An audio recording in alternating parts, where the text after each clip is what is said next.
I have always known that books have power, and I've seen it happen. I've seen it happen for myself and for countless other people. And finding others who see this and know this too is I hate to say it, y'all, but like downright empowering for me as well. I have had the pleasure of meeting Jennifer Crosswhite in a program that we are both a part of. And when we realized that we were both authors, that we both loved authors, we both loved supporting authors, and we knew the impact that authors could and do make, we became super fast friends and colleagues. It's amazing. It's so amazing. And Jennifer Crosswhite is an amazing book coach and editor, and she's the author of 16 books and counting. Yes, let me say that again, 16 books and counting. This girl knows what she's doing. So, where our synergy lies is in the fact that we help authors, but in different ways. She helps authors bring their messages to the page, and I help authors take their messages from the page and beyond. So we decided to do something really fun, unique, and different. And this season of the Empowered Author Podcast, I wanted to highlight what we're doing. Every Wednesday at 11:30 a.m. Eastern, we host a LinkedIn Live called, you guessed it, Beyond the Page, where we talk about questions that we are asked from authors and meaningful parts of the book process that authors may not know that they need to know. What can happen when a book coach and a book marketer come together for a virtual chat with a cup of caffeine? Anything, anything. In this season, I want to share with you some of my favorite topics we've discussed. And today it happens to be why you should become an author. It's a great topic, and I'm really excited to share with you a little bit more about Jen and myself and why we chose to become an author, and some insights for you to consider if an author is something on your bucket list. All right, go grab your cup of caffeine and a cup, because we love to talk about our coffee mugs, and join us for this meaningful chat. I'm excited to give you a glimpse into what we do every Wednesday, and listen to this and join us this Wednesday. We'd love that on LinkedIn.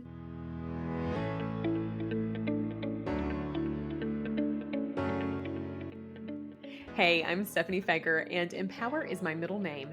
Okay, well, not really, but it should be.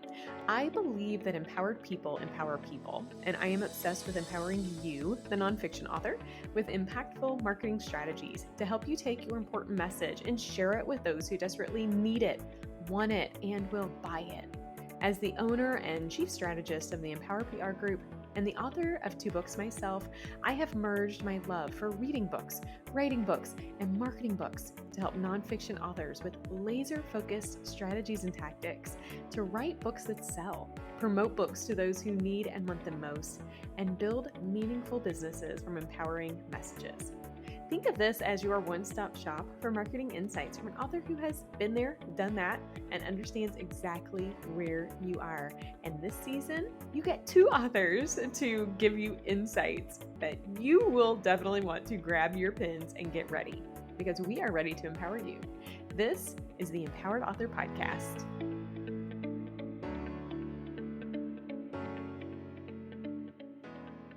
So for all of you guys listening, this is our first LinkedIn Live together, but first of many. And we're so excited if you're watching us live, or if you're watching us later on the replay. Welcome to Beyond the Page. Jennifer and I thought it would be a beautiful opportunity for us on 2 ends of the country to come together for a coffee chat on all things books, on all things authors, on all things writing and publishing and marketing and everything that many writers or people who have a message that they want to share, many influencers would love the opportunity to ask people about. And so we wanted to do that for you. So Jennifer, hi, good to see you. Hello, good morning, good to see you. Good morning. Go ahead. You've got half an hour left, right? Well, it's still morning for you. Yes, I was going to say, I've got 30 minutes left, and then I don't know, am I still allowed to have coffee in the afternoon? Yes, You I can have coffee as long as you like, as long as it doesn't keep you up. My cutoff is 3:30. If I drink coffee after 3:30, I don't sleep. So I try not to drink coffee too much. I love it. So when we were thinking about the name for what this weekly video, our LinkedIn Live would be, and by the way, I see Jessica, she is over in the UK. She's commenting in here and she says, we sound fantastic. And Jessica, I love seeing you. Maybe one day you'll have to join us, Jessica, for our little chat. We would love that. But I am curious, since we talked about meeting because You, it is, what time is it? 8:30 in your world? Yes. 9:30 your world? 8:30? Pacific. Yep. Okay, 8:30. so she's early and I'm at 11:30, and so we thought we would meet for coffee, chat all things book stuff, and share it with y'all. So, what better way to like meet for a virtual coffee than to share each other's coffee mugs? So, I want to see yours, Love my it. friend. What's yours look like? I have this pink, with it's like Oh, this she's beautiful. embossing. There's a blue and a green. I think they're from Costco, but they're just cute. And my little Earl Grey tea tag, because I've switched from Mm. coffee to Earl Grey already this morning. Oh, nice. So I don't drink coffee either, but I do have a love. Well, you drink coffee. I'm not a Yes. coffee girl, but I do love a good coffee shop and I do Mm, love a coffee mugs and I do love the smell, but I am a chai tea latte girl all the way. mm, love it. And I love that. my mug today is my Prey mug. I love this mug. I take it like it's got lots of movement to it. Like it's not Mhm. perfect. And it Yeah. reminds me about how prayer's not perfect, how I'm not perfect, how life's not perfect. And there's just something about this mug that when I touch it, like I just feel whole. Who would have Oh, known a I love coffee mug that. could do that? I love that. I was at a bridal shower and they did a tea, and she had all this collections of wonderful teacups, all sorts of little, collection, nothing matched, which was so wonderful. Oh, And I yes. love a cute teacup, right? But it doesn't hold as much. And I'm always afraid I'm going to break it. So I do tend to, even though I have teacups, I tend to go with the mug because Yeah. there's just something about that sturdiness and all of that. And then I don't have to keep getting up and refilling it with my Right? cute little teacup. So, Right. Well, and I'll tell you next week I might be not having chai tea latte. I've been making a switch, Jen, over to hot water with lemon. cool. Amazing. I I never have a lemon tree in my expected that. backyard. That would be a No, good you use for those don't. lemons. I totally do. You have to come see. Yeah, can you ship? Well, maybe we'll do one of these live one day Yeah, together. That would be amazing. that Drinking would be hot fun. lemon water with lemons out of your backyard. Yes, that would be great. And I'll bring tomatoes out of my country yard. So I I'm love it. based in Kentucky. For those of y'all who don't know, I think it's important to share because the y'all comes out occasionally. I'm here in Kentucky and I live on a farm. And Jennifer, what part of California are you in? I'm in Southern California, and so depending on, I never know what people know, but I'm not that far from Palm Springs, but I'm not quite in the desert part of Palm Springs. I'm more in the mountain part, so I'm far enough away that I'm still kind of in the edge of the mountains. So we do get snow. We Ooh. had snow last week.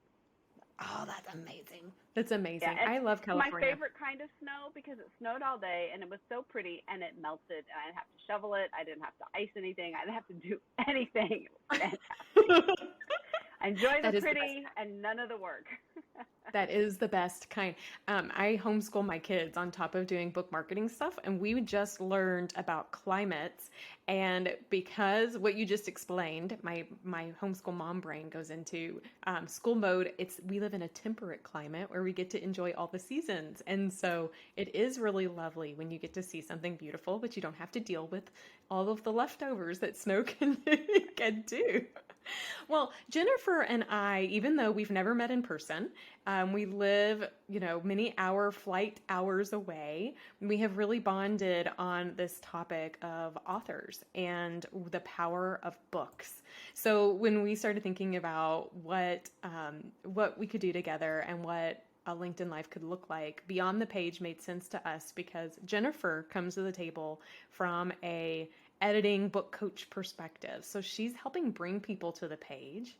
And as a book marketer myself, I take people once that book is written and help them share their message beyond and afterwards. So we thought what a beautiful kind of convergence of two unique perspectives and something every author needs. So we just want you to know, as individuals who might be thinking about writing or have written, maybe concerned or questioning what the publishing option is and how do you do that? Like, we come to the table with lots of insights, and we want, over the course of the several weeks, months, years, who knows, this could be like a long lifetime friendship that's virtual. We meet one time in person.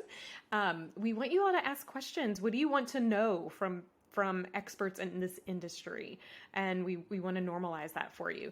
So today, though, we thought it would be a great topic for us to talk about why should you even consider becoming an author.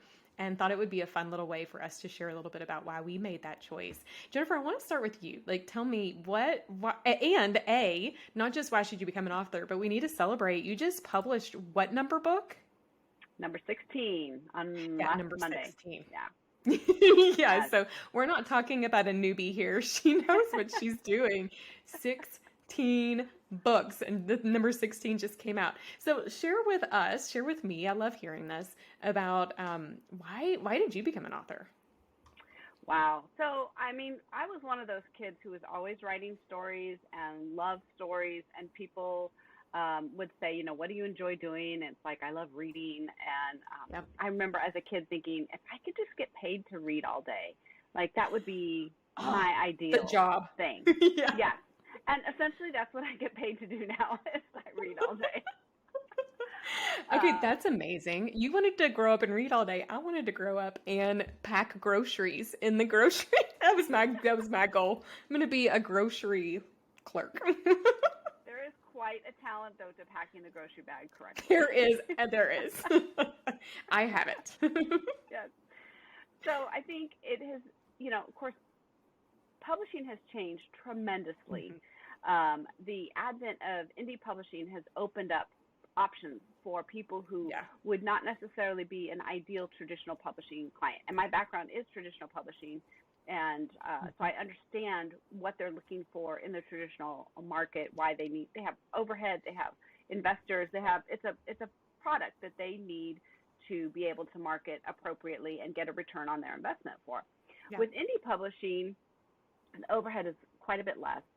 You have the ability to hit some very niche markets, and you don't have all of those gatekeepers and that overhead necessarily.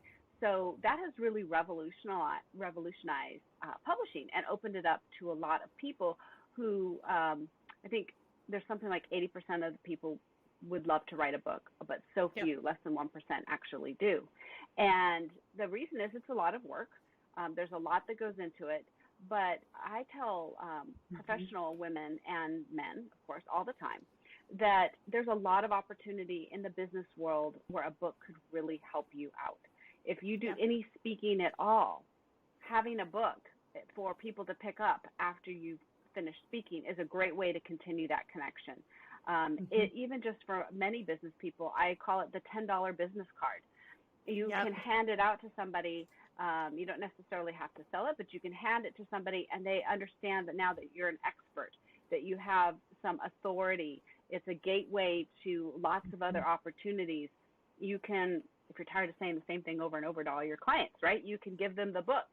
These are my best thoughts on how I do my business and things that I want you to know, foundational things you need to know for us to work together.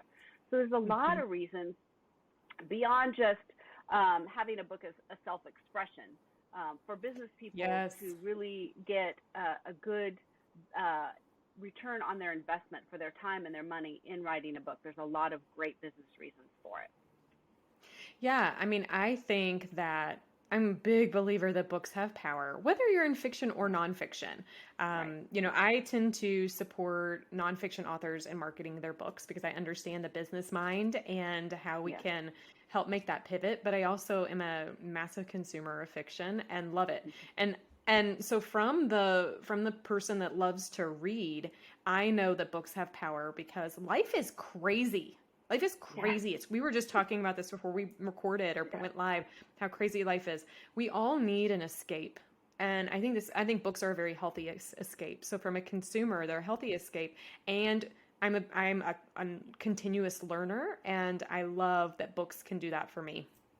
I also think, and I've shared this before if anybody's listened to my podcast, that books build bridges and break down walls. There's something about being able to talk about a message that could be controversial or people don't understand or whatever. And there's something about how books allow you to get a deeper glimpse into somebody without the defensiveness that could come with it. I just love that power. But why should you? So that's why, I mean, obviously consuming books are awesome, but like becoming an author, I'll tell you, I never wanted to be an author. That wasn't like on my bucket list. It wasn't something that I love to read, and I did a young authors thing when I was a kid, and I looked back, and that's really cute.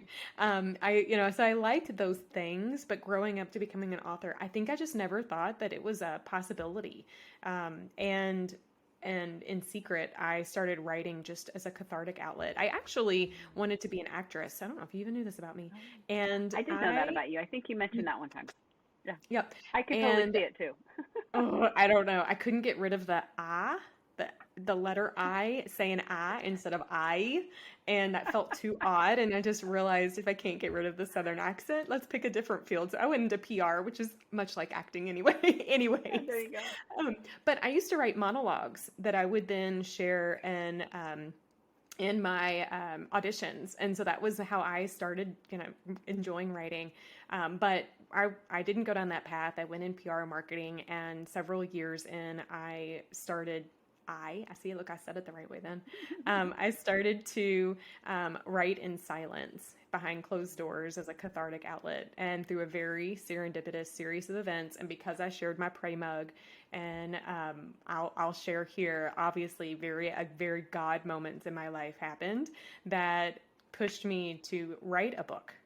And when I wrote it, I mean, it was so emotional to me because it wasn't something I thought I wanted to do, but it became something I needed to do because I felt like there was something heavy on my heart the world needed to hear that could change them. And the day that my book came out, and a couple months later, I got a text in the middle of the night from a lady who had bought a copy of my book, who was in the thick of a massive anxiety attack.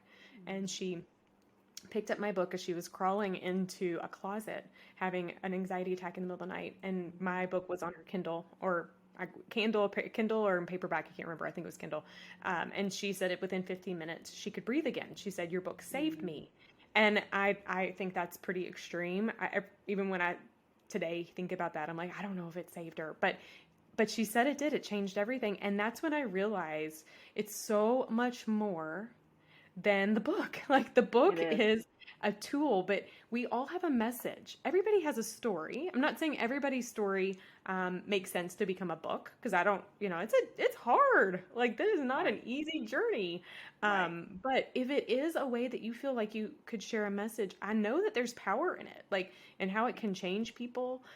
Because I wrote the book is why I have a business now that I never expected to either be an entrepreneur either. Like, right. Me neither. The book put me there, right? And look at where we are, Yes. enjoying the entrepreneurship of life. And somebody shared with me once, if you see yourself as a thought leader, or if you're looking to build a business, or if you're looking to help people in some way, it's one thing to say, oh, that's the person who spoke about it.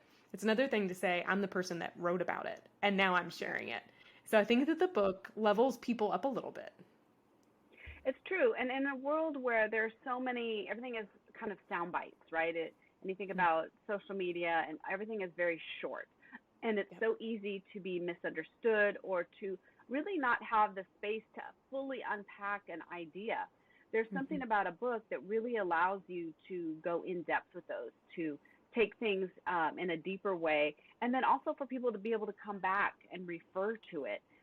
Because sometimes you can read a message in a book and it's fine for where you're at, but later on you're like, wow, I remember that, and you reread it and it has a deeper meaning for you. And this doesn't have to be a book that is meant to be, emotionally powerful. It can be a business book. It can be a book about how to handle your finances. There are times where just different things will strike you at different times. And there's this wonderful Neil Gaiman quote about the magic of books, that they are this pieces of trees with these black squiggly lines, and somehow those things allow us to transport into somebody else's mind and experience the same things that they are experiencing.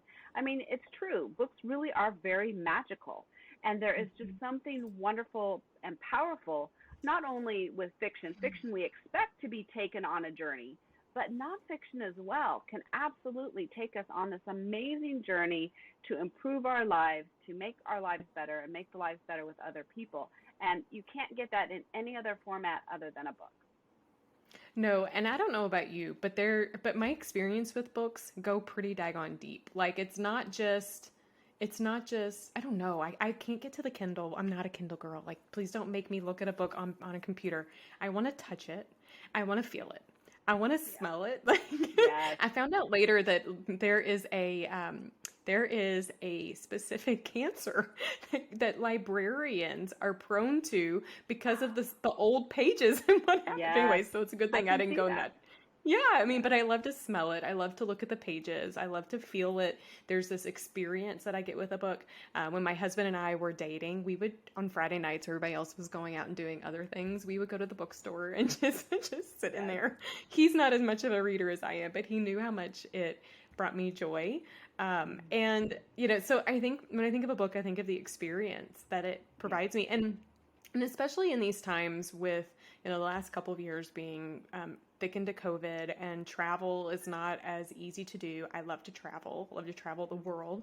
I feel like books allow me to still travel. Like it still allows me to see other things and experience other people. And the more I can experience, the better, more well-rounded I am. And I believe that with others who consume the written word. It's just, I don't know, I just freaking love it, Jen. And you know, It's the and best, right? it is the best. And it's not just the best, like both of us as authors writing and sharing, but I have so much joy helping authors spread their message, as I know you do in helping Yes. authors create it in this way. Like there's Yes. just a beautiful joy in birthing a new book. It's like a Yes. new baby. It It's is something in many ways, amazing. except Hmm. that you send it out to go to work right away. You wouldn't do that with an actual child. That's But true. We need to write a blog about that, about how books are like babies, but they bring you money quicker. Like yes, they books are like they don't. babies, but they don't rob you of your money for 20 years. Right. Hopefully not. Hopefully you have Hopefully structured not, things if a you little do it better. right. Right. That should be Yes. our new opening or closing. That would be really funny. But that you're so right. Like immediately upon its birth, it can go out and start working for you, Yes. working with you, alongside you. And hopefully over the next several months, or like I said, however long you and I continue to have these lovely virtual long distance coffee chats about books, we can dive into more about how a book can work for you. Um, this is really good. We've got a couple people talking in the chat. I don't know if you can see it, but Kenneth Woods agrees that smelling books is totally a thing and you must do when you purchase one. Like Yes. 100%. I When you agree. were talking about the library, I was just thinking, I spent a lot of time in the library growing up at a small town, and it was literally one big room. But I literally think, what is it like walking in the doors? And the first thing I notice is how a library smells, right? Hmm. There's Hmm. that combination of book and ink and Hmm. something else, whatever, probably dust, I don't know. There's just something about it that's fantastic, and it just brings back memories. And we know that smell is Hmm. so closely associated with emotion. Hmm. And so I think those of us who have such positive early associations with books, it's going to be a positive thing. But I encourage people, and I often work with people who are like, I'm not a reader, I've never been a reader, I might be more of a math person or something like that, but they do still are able to still write a book. Like it's not, especially in the Right. nonfiction world, it's a skill Right. you can learn. You can Yep. learn to communicate through the written word, just like you would learn to do speaking or to do acting or to do any of the other ways that we Hmm. communicate with people. Yep. There's absolutely ways to do that in the written word. So many people say, well, I'm not a good writer. Well, that's okay. We can fix that. Like it's all fixable. Everything is learnable. Yep. And in this world where you can Google everything, I tell people a lot of time it's like drinking out of a fire hose. There's just so much information coming at you, and you don't know what applies to you and what is correct and what isn't correct. It's just a lot. And so, what you do, what I do, we really help people through the whole process because there is a process if you want, depending on what your goals are and what you want to accomplish, from the time Hmm. you are thinking about writing a book to the time you sent it out to the world and continue to promote it, you're going to want to have a specific plan of action that Hmm. will actually involve your piece and my piece as well. Hmm. So, marketing Hmm. and editing and writing are not separate things, they actually are occurring simultaneously throughout the Agreed. whole process. which is why it's so fantastic that we've connected, because we're like, yes, we're on this journey with our authors together, and that is just so fun. It is. There's nothing more exciting. Maybe having my own book come out. But other than that, I love having working other people through the process, especially people who do not feel like they are an author, but they feel like they do have something to say, that there's something important that they want to share with the world. And seeing those light bulbs come on as they go through the process, and then seeing it go out in the world, and they're getting the response back, and people are saying, thank you, this was so helpful, I so needed to hear that. Having that come back, it can be very life-changing for people. So I always tell people, if there's even an inkling that you might want to write a book, there's a good chance that you have something that's important that somebody else needs to hear. And along those lines, sometimes people say, well, there's already another book on that subject, or there's already something else. Somebody else has already done it better. I'm like, but nobody has your voice, your experience, your thoughts, your way of saying things will resonate with somebody in a different way than whatever other book is already out there on the shelf. There's just that big of a need of people that you can touch that somebody else can't touch. And if you don't write that message, then somebody is going to miss out on hearing that. Yeah, and you don't know if that person needed it, like if that was game-changing in their life. The other thing you said, it triggered something in me that I think is good advice for anybody considering this. When we talk about the power of a book, I'm not talking about the power of a 400-page book and how that 400-page is any more powerful or less powerful than a 50-page, right? I'm talking about we're talking about the avenue of sharing the written word and the impact that makes. So for some people, that's a mini book, and it's a mini digital book, and that's okay. For other people, it's a massive trilogy. For some people, it's an academics, book.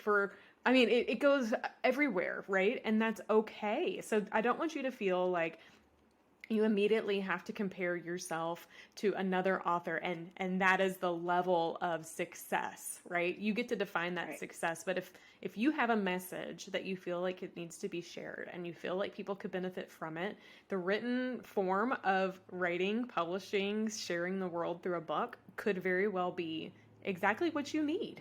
And more than that, what somebody else needs. Whenever I work with authors, that's the big shift I try to help them realize is there's a difference from being a writer and being an author.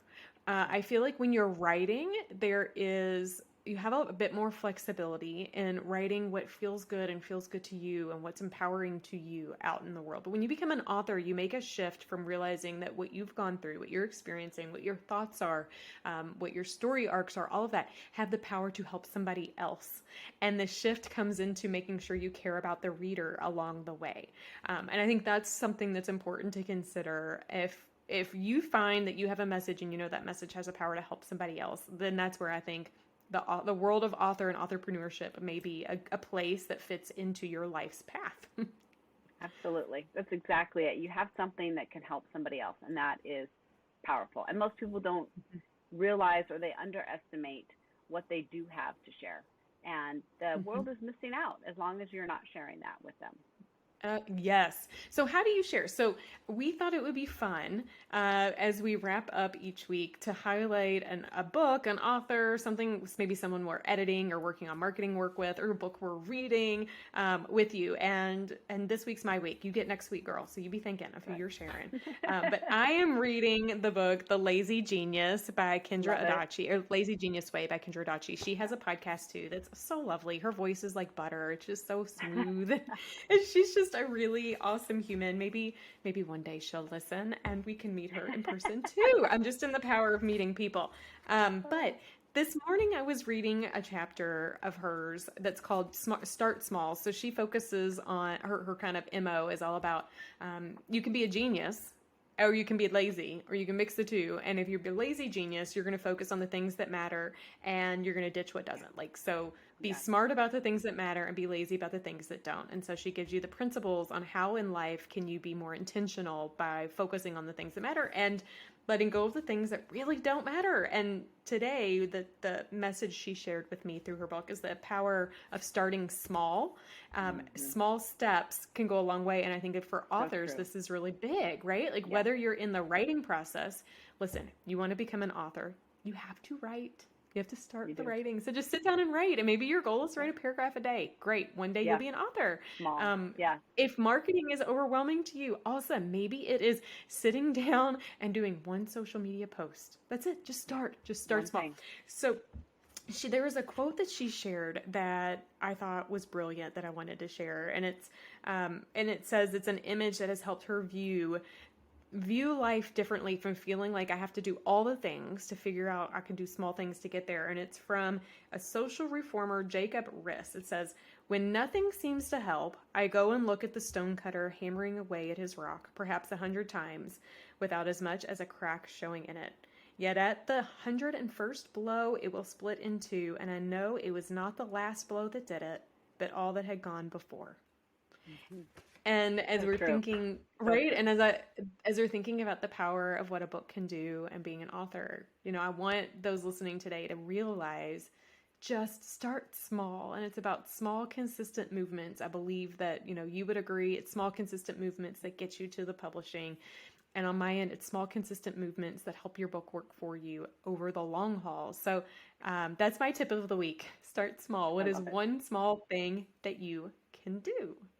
I love it. I don't know, right? I don't know. What's something small you're going to do? Oh, my word. What's something small? This is, although this may not seem like a small thing, it's a little, we've been doing things for a while. So we can be, our small things can be a little bit bigger because we've these years of habits that we've developed. But this is one of the things I think is a perfect example. Stephanie and I talking about this and saying, well, how can we share our knowledge with other people? This is a great way to do it. And so we're very excited about having this happen as a regular thing. Any excuse for us to get together and talk about books. Absolutely.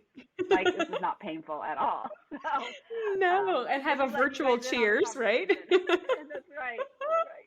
Yay! Right. Anytime we can get together and do it, that's awesome. I'm thinking about my small step. I am working on book number 3, and next week I'm taking myself on a CEO retreat. And so my starting small will be figuring out, and I'm not going to wait till then. I've been working on the book, but maybe it's to sit down even for 10 minutes a day and just look at what I'm doing and figuring out how it connects, because the book needs this message or the world needs this message and this book. So maybe that's my start small challenge. You can hold me accountable next week.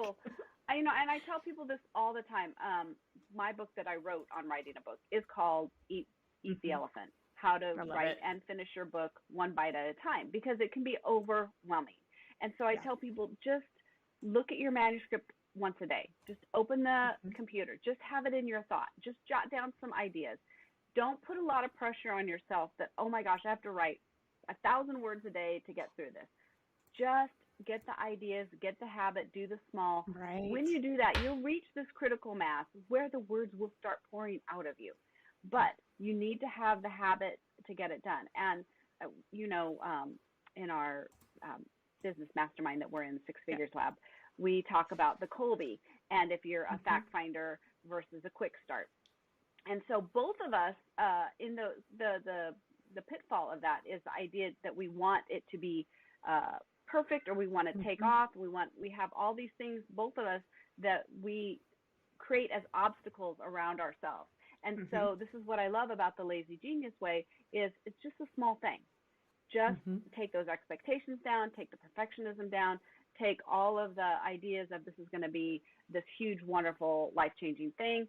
It can be, but in the moment, we just need to start small. And I think that is fantastic.